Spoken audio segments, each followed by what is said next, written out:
गुरुजी मेरा आपसे निवेदन है, आप जिस दिन कुरान के हिंदी वर्जन को पढ़ लेंगे हाँ तो मुसलमानों के बारे में मान्यता ही आपकी बदल जाएगी। बात तो सही है दौड़ा था। जी जो जी। मुसलमान दिखता है वो मुसलमान नहीं है सर। अच्छा जो मुसलमान है ही नहीं, जो दिखता है। फिर मुसलमान तो वो है जो अपने पड़ोसी को भूखा नहीं देख सकता। वाह, तो रुको जरा, सबर करो, बोला धक्का।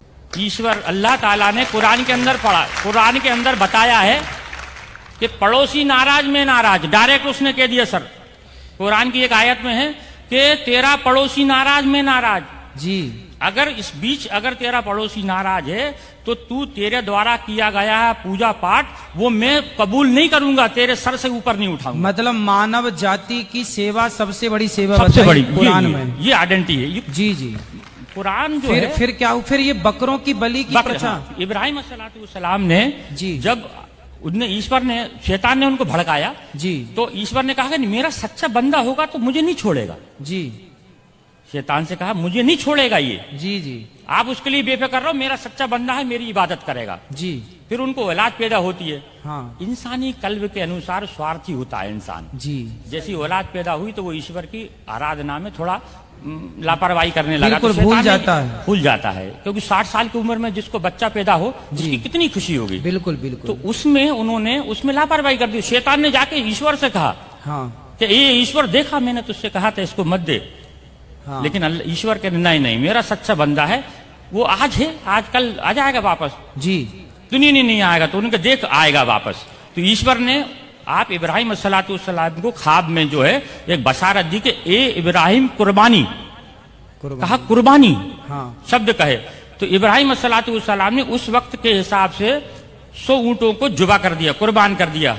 100 ऊँटों को 100 ऊंटों को कुर्बान कर दिया, क्योंकि अल्लाह की तरफ से कुर्बानी, कुर्बानी का मतलब होता है अपने लिए किसी चीज का त्याग कर देना। कुर्बानी का मतलब ये नहीं जानवर को काट देना। अच्छा। अपने लिए त्याग कर देना किसी चीज का, उसका नाम कुर्बानी है। अपनी बुराइयों का त्याग कर देना। हाँ ठीक तो है। फिर इसके बाद ऐसे करके 3 दिन तक उनको ख्वाब आए।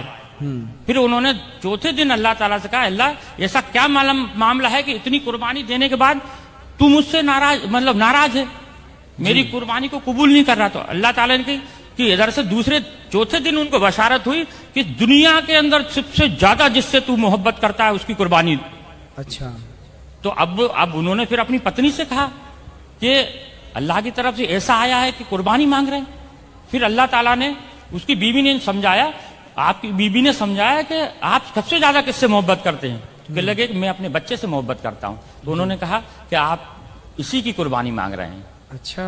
ईश्वर उनसे कुर्बानी मांग रहे हैं। जी जी। तो फिर आगे ये होता है कि ये बात दोनों मियाँ बीवी करते हैं। तो इस्माइल अलैहिस्सलाम जो रहते हैं वो सुनते रहते हैं। 5 साल की उम्र होती है उनकी जी। 5 साल का बच्चा थोड़ा समझदार हो जाता है। ठीक है। और आप तो नबी थे इस्माइल अलैहिस्सलाम। जी जी।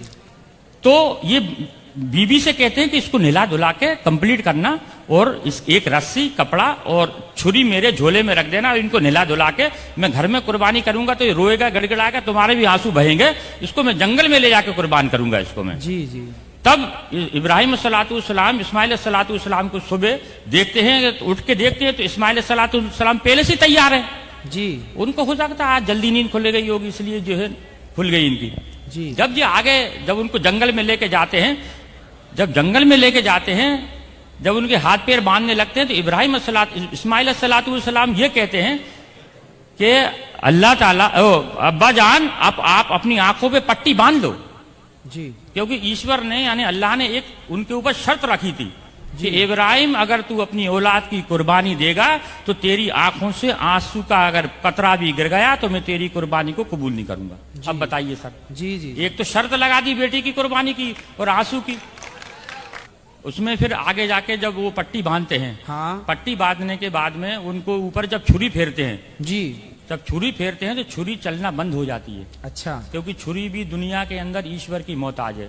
दुनिया के अंदर कोई भी मैं आप दुनिया की हर चीज ईश्वर की मोहताज है। ठीक है। वो ईश्वर जब तक किसी चीज को आदेश नहीं देगा वो उसकी हिम्मत नहीं है कि वो उस पर किसी चीज पे चल जाए। जी जी। फिर जब वो जबरदस्ती फेरते हैं तो मैं की आवाज आती है सर। मैं। ये सब किताबों के अंदर लिखा है। जी जी। मैं की आवाज आती है तो देखते हैं कि मेरे बेटे के अंदर से मैं यानी घमंड, अभिमान। मैं का कुरान का मैं अगर लिखा है मैं का मतलब होता है घमंड। जी। कि मेरे बच्चे के अंदर से मैं की आवाज आई।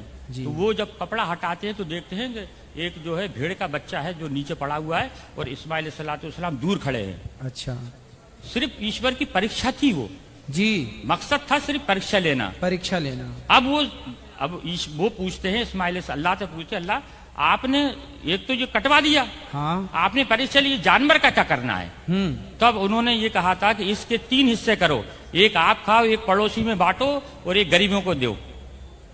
फिर उन्होंने कहा कि ये वाली जो चीज है कुर्बानी, यानी ईश्वर की तरफ से दी गई हर चीज की कुर्बानी मुसलमान के लिए जायज है।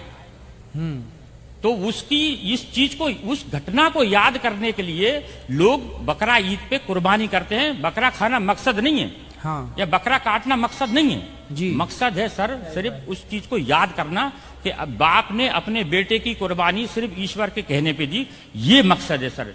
ये है बस अकेला, ये समझाना चाह रहा था। बकरा काटना मकसद नहीं है, मकसद था सिर्फ ईश्वर के आदेश का पालन करना। जी। ये था बस। नहीं तो उन्होंने किया ईश्वर के आदेश का पालन, उन्होंने किया ईश्वर के आदेश का पालन। जी जी। तो फिर बाकी लोग उस बकरे को काटने का वो रिवाज चालू हो गया। जी जी जी, बस मकसद सिर्फ इतना सा था कि इस चीज को याद करना है। और तो अभी आपके हिसाब से ये बकरा काटना आज के युग में, चलो उनकी मजबूरी थी, उन्होंने, ईश्वर ने उनकी परीक्षा ली, पर जी। आज तो किसी की परीक्षा नहीं ले रहा है ना कोई। आज के हिसाब से, जिस हिसाब से लोग बकरा ईद को इस्तेमाल इस चीज को करते हैं, वो उनको इस चीज का ज्ञान ही नहीं है कि इसका मतलब क्या है। जी।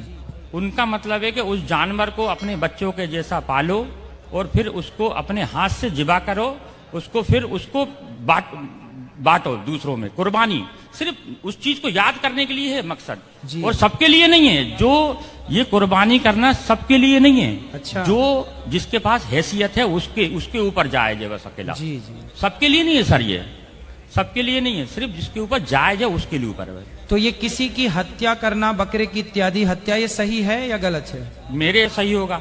हाँ। अब आज के हिसाब से ये बड़े बड़े धर्मगुरु हैं, वो आपके, क्योंकि हर धर्म के गुरु होते हैं। जैसे आप हिंदू धर्म के आइडेंटिफाई हैं, आप धर्म के मामले में नहीं कह सकता कि ये धर्म के जो बड़े हैं उनके खिलाफ मैं अपना आदेश दूं कि नहीं ये बुरा है। जी जी। मैं अपने, क्योंकि